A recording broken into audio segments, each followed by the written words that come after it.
Opa gurizada, Ragmas aqui, e nesse vídeo nós vamos estar vendo um pouquinho sobre o horror cósmico, que é meu gênero literário favorito, e também refletindo com um pouquinho de cosmovisão, que é o propósito desse canal.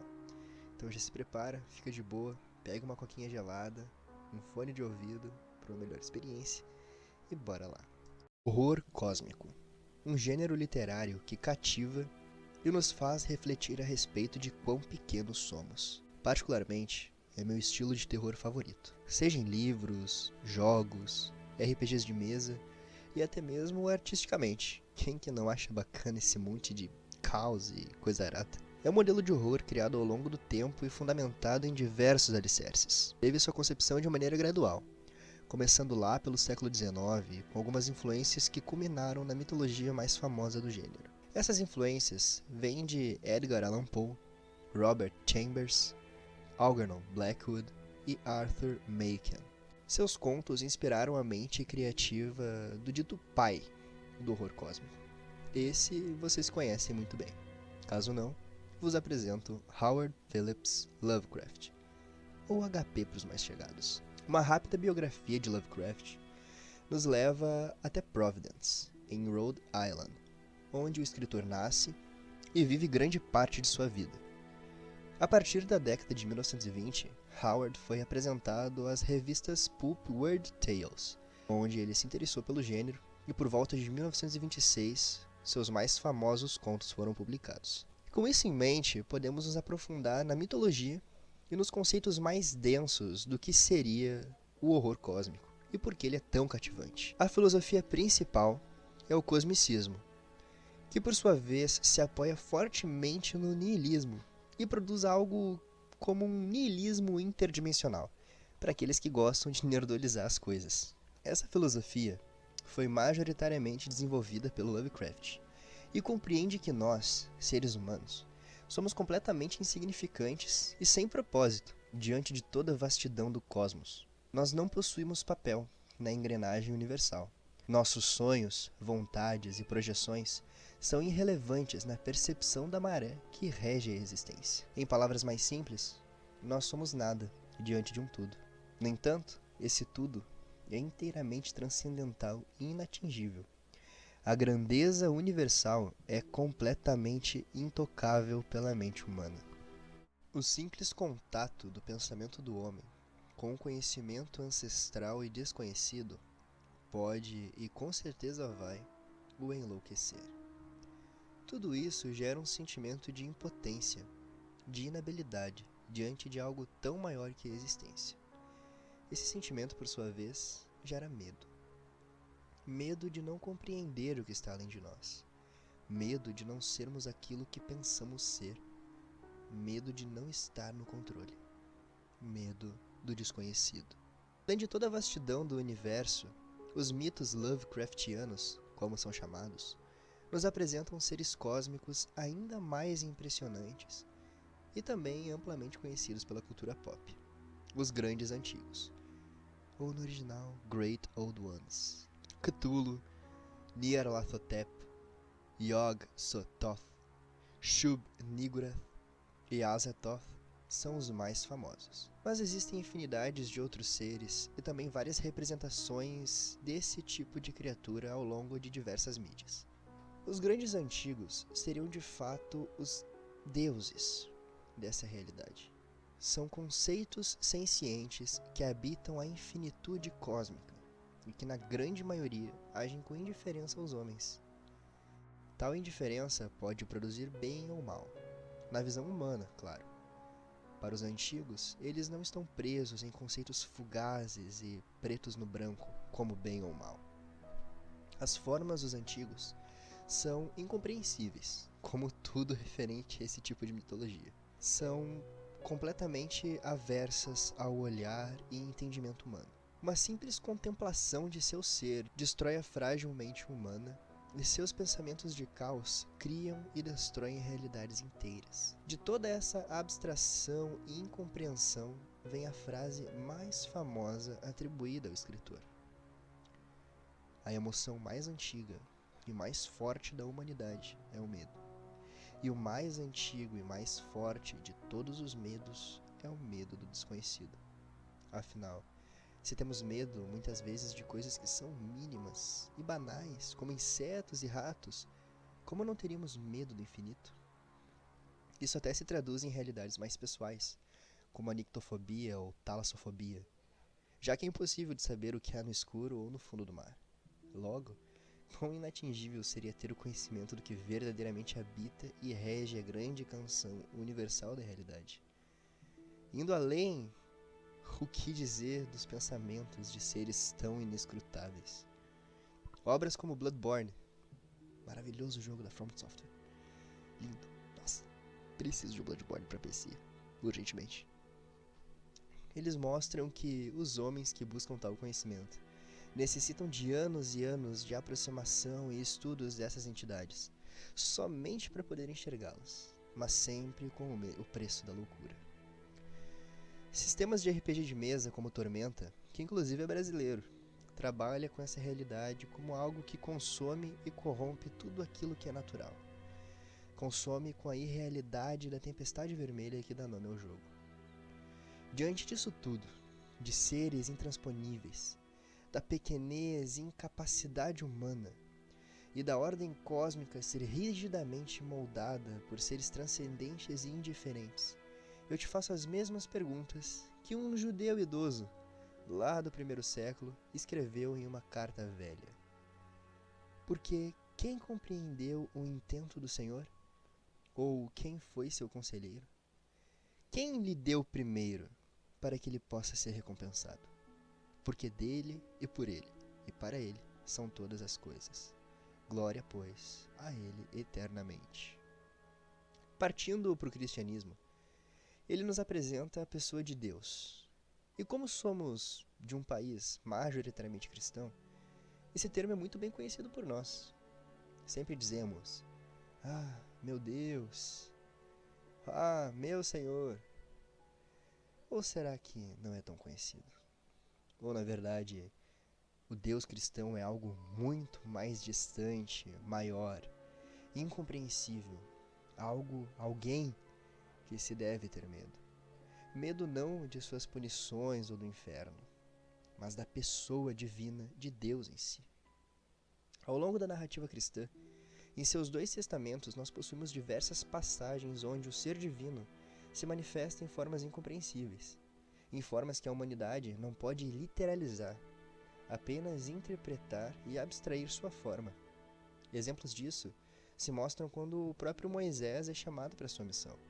Então pergunta sobre como chamaria a divindade, que responde com "Eu sou o que sou", mostrando que não necessitava de nomes, como homens necessitam, e que sua existência é singular e autossuficiente, o que já é um grande contraponto ao que nós como homens somos por essência. O ser humano é coletivo, nós necessitamos de comunidades, necessitamos de pessoas ao nosso redor. Ele não, ele é um fim em si mesmo, ele é o que é. Outro famoso exemplo é no capítulo 45 do livro de Isaías. Eu sou o Senhor e não há outro. Fora de mim não há Deus. Eu te cingirei, ainda que tu não me conheças. Para que se saiba desde o nascente do sol e desde o poente, que fora de mim não há outro. Eu sou o Senhor e não há outro. Eu formo a luz e crio as trevas. Eu faço a paz, eu faço o bem e crio o mal. Eu, o Senhor, faço todas essas coisas.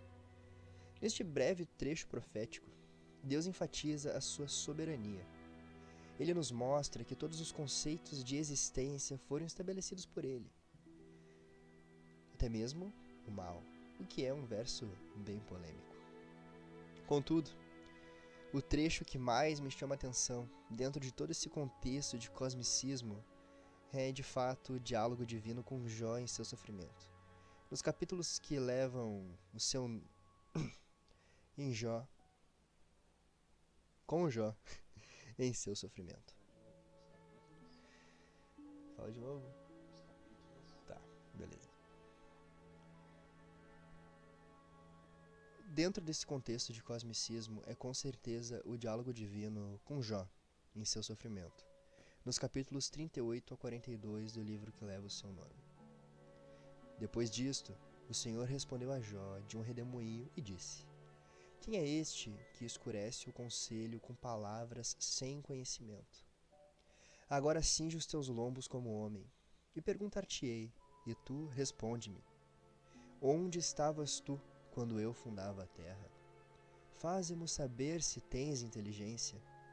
Quem lhe pôs as medidas, se tu o sabes? Ou quem estendeu sobre ela o cordel? Sobre que estão fundadas as suas bases? Ou quem assentou a sua pedra de esquina? Quando as estrelas da alva juntas alegremente cantavam, e todos os filhos de Deus rejubilavam?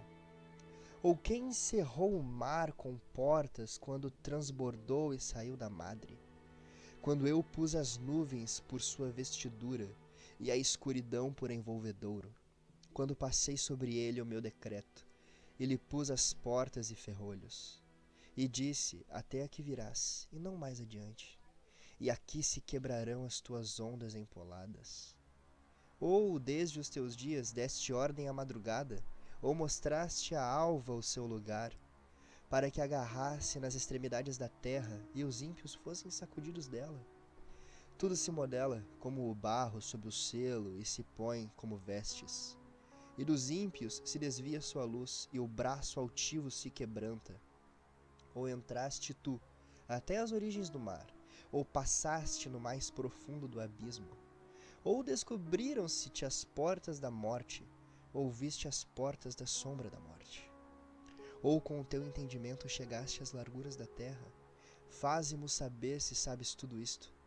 Onde está o caminho da morada da luz? E quanto às trevas, onde está o seu lugar? Para que as tragas aos seus limites e para que saibas as veredas da sua casa. De certo tu o sabes, porque já então eras nascido, e porque é grande o número dos teus dias. Ou entraste tu até os tesouros da neve, e viste os tesouros da saraiva, que eu retenho até os tempos da angústia, até o dia da peleja e da guerra. Onde está o caminho em que se reparte a luz e se espalha o vento oriental sobre a terra? Quem abriu para inundação um leito e um caminho para os relâmpagos e os trovões? Para chover sobre uma terra onde não há ninguém e no deserto em que não há gente? Para fartar a terra deserta e assolada e para crescer os renovos da erva? A chuva porventura tem pai? Ou quem gera as gotas do orvalho? De que ventre procede o gelo? E quem gera a geada do céu? Quando debaixo de pedras as águas se escondem e a superfície do abismo se coalha? Ou poderás tu ajuntar as cadeias do sete estrelo, ou soltar os atilhos do Órion? Ou produzir as constelações a seu tempo e guiar a Ursa com seus filhos? Sabes tu as ordenanças do céu? Ou podes dispor o domínio deles sobre a terra? Ou podes levantar a voz às nuvens para que a abundância das águas te cubra? Ou ordenarás aos raios que saiam e te digam, eis-nos aqui? Quem pôs a sabedoria no íntimo, ou quem a mente deu o entendimento? Quem numerará as nuvens pela sabedoria? Ou os odres dos céus, quem os abaixará? Quando se funde o pó numa massa, e se pegam os torrões uns aos outros, porventura caçarás tu presa para a leoa, ou satisfarás a fome dos filhos dos leões? Quando se agacham nos covis e estão às espreitas nas covas, quem prepara para os corvos o seu alimento, quando seus pintinhos gritam a Deus e andam vagueando por não terem o que comer? Toda essa série extensa de versículos bíblicos nos mostram não somente um Deus criador, uma divindade cujo poder se estende para moldar e manipular todo o universo, mas também nos mostram uma divindade mantenedora, que além de criar, é capaz de, nas suas maiores e mais intrínsecas constantes, reger toda a maré e orquestra cósmica universal. O Deus bíblico não é apenas um ser indiferente e alheio. Não criou o universo por um acaso. Ele criou e o mantém. E aqui neste contexto onde se revela ao ser humano, onde se revela Jó em seu mais profundo sentimento de sofrimento, ele nos dá o que seria a cartada final sobre a criação, fazendo-lhe perguntas a respeito da própria pequenez humana. de que Jó se questionava de coisas tão banais, sendo que ele, como homem, como ser humano, tão fugaz e banal, não poderia se colocar em comparativo com os desígnios do Deus Criador. Deus aqui coloca uma divisória entre a realidade humana e a realidade divina. Uma divisória que o ser humano não pode pensar em atingir. E após essa enchente de contemplação, diante da grandeza divina, o homem Jó constata: bem sei eu que tudo podes, e que nenhum dos teus pensamentos pode ser impedido.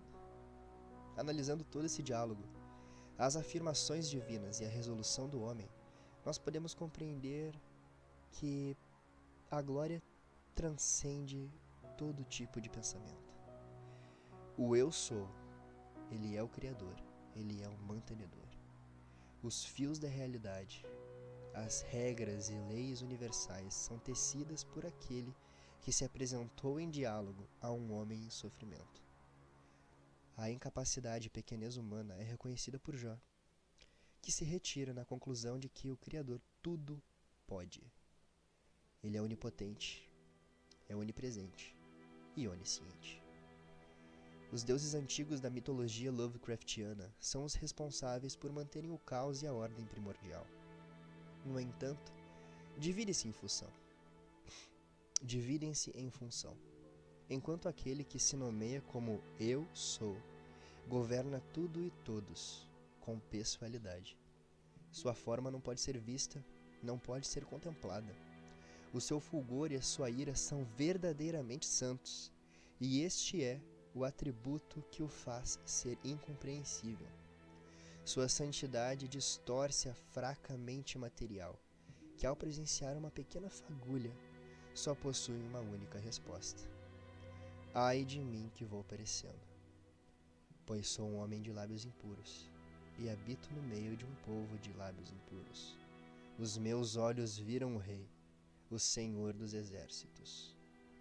O cristianismo, quando tentamos ver por certas lentes, nos revela uma figura de divindade completamente inescrutável. Muitas vezes nós olhamos para os estereótipos cristãos do nosso país e torcemos o nariz. Confesso que com motivo. Junto disso, o sentido da real presença e manifestação do divino, ele não é capaz de ser experimentado pelo homem. A santidade e sacralidade do Eu Sou é além do que a mente minúscula e os sentimentos e as emoções do ser humano conseguem compreender. Diante dessa máxima, não seria o correto nós termos medo disso? Um horror gerado por aquele que cria o bem, mas também cria o mal, que concede graça, mas também pune os vis. Toda a narrativa bíblica responde isso com uma única forma.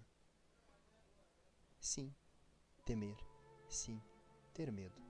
Respeito, submissão. Tudo isso é o princípio de qualquer forma de sabedoria, intelecto e entendimento. Se fôssemos usar uma linguagem Soulsborne, de discernimento. Temer a natureza incompreensível e parcialmente revelada da grandiosidade divina é a única resposta cabível ao homem. Não é o medo, novamente, das suas punições ou do inferno. É medo da sua infinitude, do desconhecido que habita seus átrios mais profundos, da incapacidade de compreendermos totalmente os seus princípios e desígnios. Afinal, a Bíblia é uma verdade parcialmente revelada. O ser humano, enquanto ser terreno, não pode compreender a totalidade dos propósitos divinos. O homem que verdadeiramente teme a Deus é um homem que reconhece a sua coadjuvância, a sua natureza pífia, e nesse reconhecimento adquire a verdadeira sabedoria, a verdadeira inteligência, e através disso se aproxima do sagrado. Peraí, se aproxima? Não é dito que aqueles que se aproximam enlouquecem? Se o medo do desconhecido e o terror cósmico compreendem a loucura de contemplar o infinito, como que nós estabelecemos um relacionamento, se é que ele existe, com um ser tão distante em essência? Esse mesmo velho judeu responde: Deus prova o seu amor conosco quando Cristo morreu por nós, sendo nós ainda pecadores. Logo, muito mais agora, sendo justificados pelo seu sangue, seremos por ele salvos da ira. Em vez de loucura, temos amor. O desconhecido manifesta a sua redenção e o seu relacionamento quando o tememos e assim adquirimos sabedoria. Sabedoria essa que nos revela o amor manifesto ao entregar o seu Filho único para sofrer a ira celestial. A ira que cairia sobre a humanidade completamente arruinada. O grande antigo bíblico, ainda que incompreensível, não é indiferente, não é alheio. A sua redenção e graça, mesmo que inescrutável, a sua redenção e graça, ainda que inescrutável à mente humana, chega até nós, através de um sacrifício que nós não podemos compreender. Afinal, se o Cristo é Deus, como que ele morreu naquela cruz? Isso só Agostinho para te responder. Nós não somos náufragos em um grande mar cósmico.